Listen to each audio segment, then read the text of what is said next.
নমস্কার, উজানের লেখাপড়া চ্যানেলের প্রত্যেককে স্বাগত জানাই। আমরা আজকে যে ভিডিওটা দেব সেটা হচ্ছে ইংরেজি পড়তে শেখার দ্বিতীয় ধাপ। তো দ্বিতীয় ধাপ যখন, তাহলে নিশ্চয় প্রথম ধাপ আছে, প্রথম ধাপ দেওয়া আছে। প্রথম ধাপে আমরা কি করেছি? প্রথম ধাপে আমরা এ থেকে জেড পর্যন্ত যে 26টা লেটার আছে তার আমরা সাউন্ডগুলো শিখেছি, এ, বা, কা, এভাবে। তো যেটা আমি প্রত্যেকটা ভিডিওতেই বলি যে প্রথম ধাপ কমপ্লিট না করে দ্বিতীয় ধাপে আমরা আসবো না। প্রথম ধাপ যে একদম ঝরঝরে মুখস্থ হবে তা নয়, কিন্তু যেন একটু আয়ত্তে আসে, যেন একটু বলতে পারে সে। এটা তো মুখস্থর কিছু নেই, কিন্তু যেন সে বলতে পারে, তবে আমরা দ্বিতীয় ধাপে আসবো।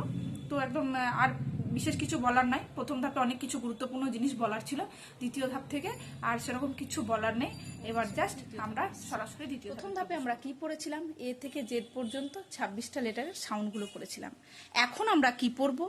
এখন আমরা এরপর থেকে প্রত্যেকটা ভাওয়েলকে ধরে ধরে তার সাউন্ডের আন্ডারে কিছু আমরা শব্দ পড়বো।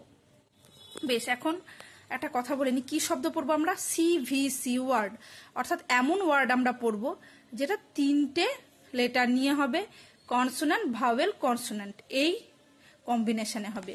প্রথম ভাওয়েল আমাদের কি? এ। আমরা এমন ওয়ার্ড দেব যেগুলোর অস্তিত্ব ইংরেজি সাহিত্যে আছে, অর্থাৎ সোজা কথায় কি, যেগুলোর মানে হয়। কিন্তু যখন আমরা ফোনিক্স পড়বো তখন মানের দিকে মাথা ঘামাবো না। ফোনিক্স পড়ার সময় রিদম যেন এক থাকে, যে রিদমটা আমি এখন দেখাবো ওটাই হচ্ছে আসল। এবার তাহলে সিভিসি ওয়ার্ড, যে কম্বিনেশনের যে ওয়ার্ড, তা দিয়ে কি এই কটাই শব্দ আছে? না, অনেক শব্দ আছে। কিন্তু আমরা এত শব্দ পড়বো কেন? আমার যে কটা দরকার, যে কটা শিখলে আমি পুরো উচ্চারণটা শিখে যাব, সে কটা শব্দই শিখবো।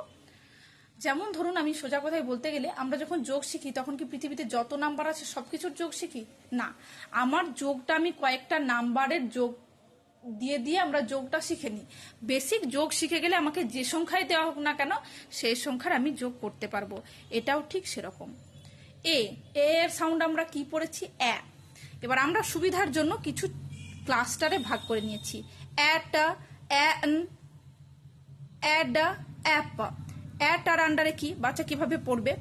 ঠিক এইভাবে পড়বে। বা একটা ব্যাট, মা একটা ম্যাট, কা একটা ক্যাট, ফা একটা ফ্যাট, হা একটা হ্যাট, পা একটা প্যাট, রা একটা র্যাট, সা একটা স্যাট।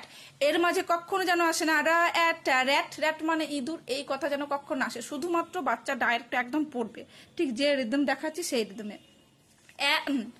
আবার বলছি, বাচ্চার সুবিধার জন্য এ নাও বলতে পারে, কারণ আমার কাছে এখানে যে মেন উদ্দেশ্য সেটা হচ্ছে বাচ্চা যেন পড়তে শেখে। তো একটু যদি সুবিধার জন্য বাচ্চা একটু অদল বদল করে নেয়, সেক্ষেত্রে অসুবিধার কিছু হয় না। বা এ ব্যান, কা এ ক্যান, পা এ প্যান, ম্যান, ফা এ ফ্যান, রা এ র্যান, টা এ ট্যান, ভা এ ভ্যান। এডা, বা এডা ব্যাড, মা এডা ম্যাড, পা এডা প্যাড, লা এডা ল্যাড, ডা এডা ড্যাড, হা এডা হ্যাড, সা এডা স্যাড। অ্যাপা, মা অ্যাপা ম্যাপ, কা অ্যাপা ক্যাপ, রা অ্যাপা র্যাপ, সা অ্যাপা স্যাপ, লা অ্যাপা ল্যাপ। হয়ে গেল। ঠিক এই রিদমে বাচ্চা পড়বে। আপনি শুধু একটু পড়িয়ে এইভাবে রিদমটা ধরে দিন বাচ্চাকে, তারপরে দেখুন ম্যাজিক, বাচ্চা কিরকম পড়ছে। কিন্তু এই যে মানে এই ধাপটা, এই এস এ ভাওয়েলের যে সাউন্ড এইটা পুরোটা সে সুন্দরভাবে আয়ত্ত করবে। বাচ্চা তো, আমি হয়তো যেভাবে ভিডিওটা দেখছি, এটা নিশ্চয়ই একটা বাচ্চা ভিডিওটা দেখবে না, দেখবে বাচ্চার গার্জেন, তো তার যেরকম মনে হবে যে বা খুব সুন্দর, তো খুব তাড়াতাড়ি হচ্ছে, একটা বাচ্চার কাছে কিন্তু ততটা সহজ হবে না। তো বাচ্চাকে সময় দিতে হবে এটা পুরোটা আয়ত্ত করার।